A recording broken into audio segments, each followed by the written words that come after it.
Vamos a ver ahora las tablas de distribuciones de probabilidad discreta. Hay dos tablas que vamos a manejar, que es la tabla de la binomial y la tabla de la de Poisson. Estas tablas nos permiten resolver mucho más rápidamente problemas, ya que no necesitamos hacer ningún cálculo, solamente buscamos los valores de la tabla y encontramos la solución. En la distribución binomial vamos a tener dos tablas, la distribución binomial y la distribución binomial acumulada. Es muy importante que entiendan la diferencia y que miren bien porque las tablas son exactamente iguales. Lo único que cambia, obviamente, es la probabilidad, pero en apariencia se ven iguales y por eso siempre tengo que mirar arriba el título para no confundirme. Nosotros habíamos visto que en la distribución binomial teníamos tres parámetros: x, el valor de la variable que queríamos calcular; n, la cantidad de experimentos o el tamaño de la muestra; y p, la probabilidad favorable de ocurrencia en cada uno de los experimentos. Nosotros vamos a tener la tabla en donde lo que nosotros tenemos, la x, la tenemos en la segunda columna.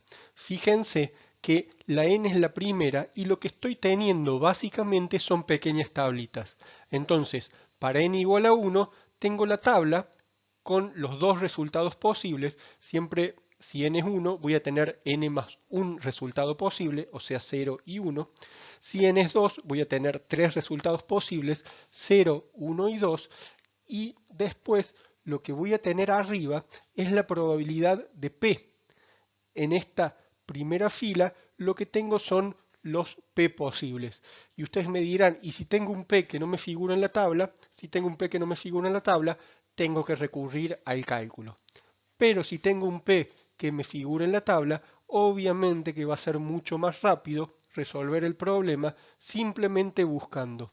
Entonces, lo primero que voy a buscar es el n para ver a qué tablita me estoy refiriendo, y luego simplemente voy a tener que unir el valor de la x con el valor de la p.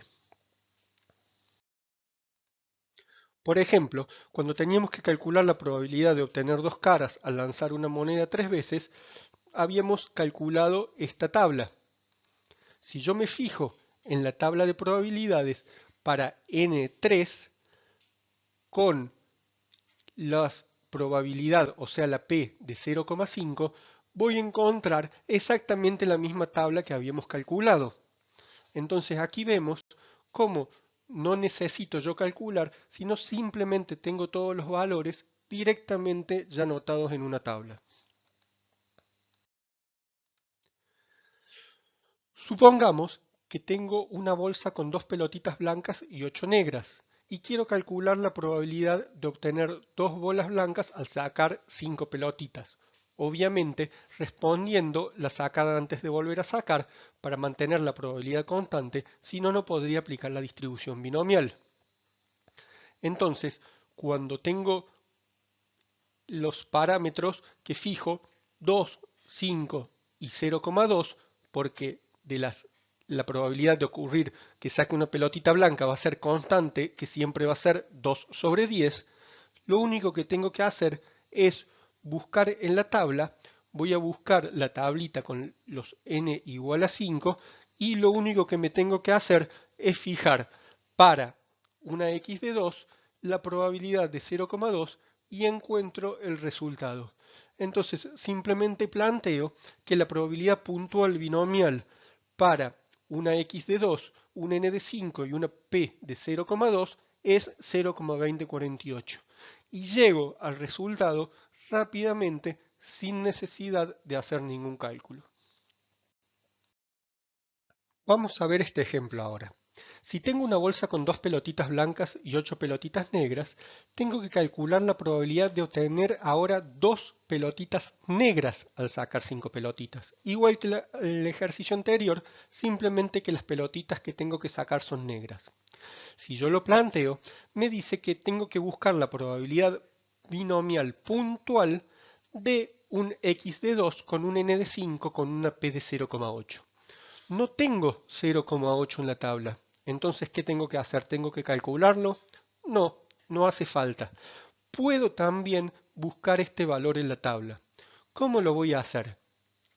Si yo lo analizo, me encuentro con que el grupo va a tener siempre 5 pelotitas, con lo cual, si tiene 2 pelotitas negras, sí o sí va a tener 3 pelotitas blancas. No hay otra posibilidad. ¿Qué quiere decir esto? Que la probabilidad de que tenga 2 pelotitas negras, o sea, una binomial puntual de 2 con un n de 5 con un p de 0,8, va a ser siempre igual a la probabilidad binomial puntual de que tenga 3 pelotitas blancas con un n de 5 con una probabilidad de ocurrencia de 0,2. Es decir, que si yo quiero plantear esto, lo haría como que una binomial de xnp va a ser siempre igual a una binomial de b n-x n q, siendo obviamente q igual a 1 menos p. Entonces, analizándolo en este cuadro, yo siempre voy a poder buscar las probabilidades mayores a 0,5 por esta fórmula que les puse ahí, o analizándolo en una tabla para yo poder ver que todos los grupos siempre van a estar formados por parte favorable y parte desfavorable. Si lo que tengo que calcular es una probabilidad mayor a 0,5, lo único que tengo que hacer es buscar su equivalente en la misma tabla con la probabilidad de Q. Simplemente cuando tengo esto busco en la tabla, entonces voy a buscar la probabilidad de binomial de 3, 5, 0,2 y me va a dar 0,512 que coincide con la probabilidad que yo estoy buscando para resolver el problema. Esto me permite usar la tabla para probabilidades mayores a 0,5 sin la necesidad de tener que hacer el cálculo. Vamos a ver ahora la tabla de distribución binomial acumulada. Lo único que cambia en esta tabla es el título y obviamente las probabilidades, que lo que hacen es acumular las probabilidades anteriores. También tenemos las X en la segunda columna, tenemos las N en la primera columna y tenemos en la primera fila las P. Se usa exactamente igual que la tabla anterior, solamente que la utilizamos cuando necesitamos resolver otro tipo de problemas. Veamos, si tengo la misma bolsa con 2 pelotitas blancas y 8 pelotitas negras, quiero calcular la probabilidad de obtener menos de 2 bolas blancas al sacar 5 pelotitas. Si digo menos de 2, como estoy trabajando con datos discretos, menos de 2 van a ser solamente el valor 0 y el valor 1. Yo podría ir a la tabla puntual, buscar esos dos valores y sumarlos, o puedo ir directamente a la tabla acumulada. ¿Y qué es lo que voy a buscar en la tabla acumulada? Voy a buscar una probabilidad binomial acumulada para un x de 1, un n de 5 y un p de 0,2. Entonces, aquí lo que encuentro es simplemente busco la tabla con el n de 5, busco la x de 1, busco la p de 0,2 y encuentro que el resultado es 0,7373. Y simplemente buscando un valor en la tabla binomial acumulada puedo resolver el problema. Vamos a ver ahora otro ejemplo. Trabajamos con la misma bolsa de pelotitas que venimos trabajando, pero lo que quiero calcular es la probabilidad de obtener más de 2 pelotitas negras. Si digo más de 2 pelotitas negras, me refiero a la probabilidad de que la variable aleatoria, o sea x, tenga el valor 3, tenga el valor 4 o tenga el valor 5. Obviamente que podría buscar esos valores 3, 4 y 5 y sumarlas. Lo que vamos a ver es cómo lo podemos resolver buscando un solo valor en la tabla. Si yo quiero plantear la distribución binomial acumulada, me encontraría con que no tengo una acumulación porque 3, 4 y 5 no me da la acumulación, pero si yo sé que el valor de todas las variables posibles me suma 1, si tengo solo 3, 4 y 5, eso sería a 1 menos la acumulatoria que yo tengo hasta 2. O sea, si yo tomo 0, 1 y 2, que es la acumulación, hago 1 menos ese valor, me daría el valor de 3, 4 y 5. Si yo lo planteo como en una tabla, veo en la columna derecha de las negras, el valor que yo estoy buscando es el valor de 3 más el valor de 4 más el valor de 5. Obviamente que yo puedo sumar en la tabla puntual esos dos valores, pero también lo podría resolver de esa forma. Simplemente tengo que buscar cuál es la acumulada de 2, 5, 0,8 y lo podría resolver. Ahora, ¿qué pasa? El 0,8 no me sale en la tabla. Si yo quiero buscar ese valor, lo puedo plantear con la Q de eso, o sea, buscar la acumulada de 2 para 5 para 0,2. Fíjense que la probabilidad de tener 3 más 4, 3, 4 o 5 negras es igual a la probabilidad de tener 0, 1 o 2 blancas, es decir, la acumulada de 2. Si yo busco ese valor, directamente ya tengo la resolución al problema. Entonces, la probabilidad de tener exactamente eso es 0,9421 y así respondo el problema. Obviamente que para poder buscar directamente ese valor en la tabla, tengo que analizarlo muy bien. Lo más fácil es hacer el cuadrito de la columna donde dice blancas, negras, y tener bien marcado qué es lo que sí va y qué es lo que no va. Si yo tengo marcado qué es lo que sí va, simplemente puedo buscar luego un valor en la tabla acumulada y encontrar la respuesta al problema. Vamos a ver ahora el uso de la tabla de la distribución de Poisson. Obviamente tengo la distribución de Poisson y la distribución de Poisson acumulada. También las tablas se ven exactamente iguales, por eso es muy importante que siempre mire el título. La tabla de Poisson tenemos solamente dos parámetros, el parámetro de la variable que yo quiero buscar y el lambda. Entonces, lo que voy a tener es una primera columna con las X y una primera fila con los diferentes lambdas. Esta tabla es como una fila y cuando termina todos los valores posibles de lambda, pasan a otra tabla más abajo. Fíjense que cuando yo estoy trabajando con la distribución de Poisson, no sé cuántos valores de la variable posible tengo. En este caso, nosotros llegamos hasta un valor donde tiene números significativos, pero yo podría seguir calculándola para valores de la variable más alto. Obviamente que serían valores ínfimos, pero si yo le agregara decimales, podría seguir calculando. Vamos a ver un ejemplo. El que ya vimos en el otro video. Si un banco recibe en promedio 6 cheques sin fondo por día, ¿cuáles son las probabilidades de que reciba 4 cheques sin fondo en un día dado? Ya habíamos definido que el X era 4 y que el lambda era 6. Entonces, lo único que tengo que hacer es plantear cuál es el X y el lambda y buscarlo en la tabla. Entonces, ¿qué hago? Voy a buscar buscar la tabla con el lambda que corresponda y en esa tabla voy a buscar el x. Entonces, uno el x con el lambda y voy a encontrar directamente cuál es el valor que me responde. Fíjense que con respecto al video anterior tenemos algunos decimales de diferencia porque en la tabla sí está calculado con todos los decimales.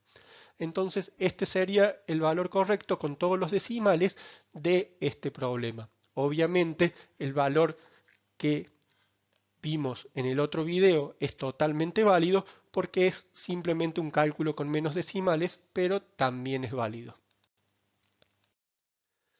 La distribución de Poisson acumulada es, lo mismo, tenemos la tabla exactamente igual y también tenemos los X en la primera columna y también tenemos los lambda en la primera fila. Obviamente, si ustedes se fijan, hay algunas que llegan a 1 y otras que no llegan. De todas formas, esas que llegan a 1 es por la cantidad de decimales. Si yo iría agregando más decimales, ninguna llegaría a 1, porque recuerden que la distribución de Poisson tiene un número infinito de valores posibles. Lo único que vemos en esta tabla que están los valores representativos. Trabajando ya con 6 decimales, si trabajáramos con más decimales, podríamos tener más valores anotados en esta tabla porque no, no tienen un límite finito estos valores. Vamos a ver con el ejemplo, pero ahora nosotros decimos que la probabilidad de que reciba menos de 4 cheques sin fondo. Si decimos menos de 4, quiere decir de que reciba 0, reciba 1, reciba 2 o reciba 3. Si nosotros planteamos que x es menor que 4 para un lambda de 6, lo que estamos planteando es una probabilidad acumulada con un x de 3, porque si dije menor que 4 y estoy trabajando con datos discretos, menor que 4 es 3, es decir, la probabilidad de que asuma 0, 1, 2 o 3. Lo único que hago es buscar en la tabla de distribución de Poisson acumulada, el lambda de 6, voy a buscar el x de 3, que es el que estoy buscando, y encuentro con el lambda de 6 directamente el resultado. Y encuentro que tengo para la probabilidad de tener menos de 4 cheques sin fondo en un día dado, cuando tengo un promedio de 6 cheques, es 0,151204. Por favor, si están trabajando con tablas, siempre pongan todos los decimales que encontramos en la tabla. No redondeen las tablas, que simplemente lo único que tienen que hacer es trabajar con todos los decimales que tenemos. Vamos a ver ahora este ejemplo. Dice que si un banco recibe en promedio 6 cheques sin fondo por día, ¿cuáles son las probabilidades de que reciba más de 4 cheques sin fondo? Nosotros cuando trabajamos con la otra tabla, en binomial, teníamos la posibilidad de decir, bueno, si no quiero buscar el acumulado o no lo encuentro, puedo sumar los valores. En este caso no puedo, porque yo ¿cuánto sumaría? Debería sumar, si me dice más de 4, sería el de 5, el de 6, el de 7, pero no tengo un valor límite. O sea, yo empezaría a sumar y no tengo un valor en el cual sumar. Entonces, cuando me dice más de 4 cheques, la única posibilidad que tengo de hacer es buscar en la tabla acumulada los valores que no están incluidos. Entonces, ¿cuáles serían los valores que no están incluidos? El valor de 0, más el valor de 1, más el valor de 2, más el valor de 3, más el valor de 4. Entonces, ¿qué es lo que yo tendría que hacer? Es restar a 1 la probabilidad acumulada de que llegue hasta 4. Entonces, de esta forma yo podría calcular. Fíjense que no tengo una forma de buscar en la tabla puntual y sumar los valores del 5 al 20, porque ni siquiera ahí está llegando hasta 1. Yo no sabría hasta qué valor calcular. No puedo tomar todos esos valores y sumarlos y decir que esa es la probabilidad. Por más que si tomara, por ejemplo, hasta el 30, me daría casi lo mismo, porque los valores mayores a 30 no serían significativos. Pero conceptualmente la única forma que tengo de resolver este problema es decir, a 1, que yo sé que es la suma de la probabilidad de todos los valores de la variable posibles, le resto los que no van. ¿Y cuáles son los que no van? De 0 a 4. Entonces hago 1 menos la probabilidad acumulada de un x de 4 con un lambda de 6 y lo que me va a quedar son la probabilidad de que reciba 5 o más cheques sin fondo en un día dado. Y así me da el resultado de 0,71493. O sea, 1 menos el acumulado de 4. Y con esto terminamos las tablas de distribuciones de probabilidad discreta. Recuerden que tienen que manejar tanto el uso de tablas como el uso de fórmulas. Si ustedes tienen un problema que puede ser resuelto con tablas, no tiene sentido ponerse a realizar cálculos, pero tienen que saber usar los cálculos porque si hay un dato que no sale en la tabla, tienen que también poderlo resolver de todas formas.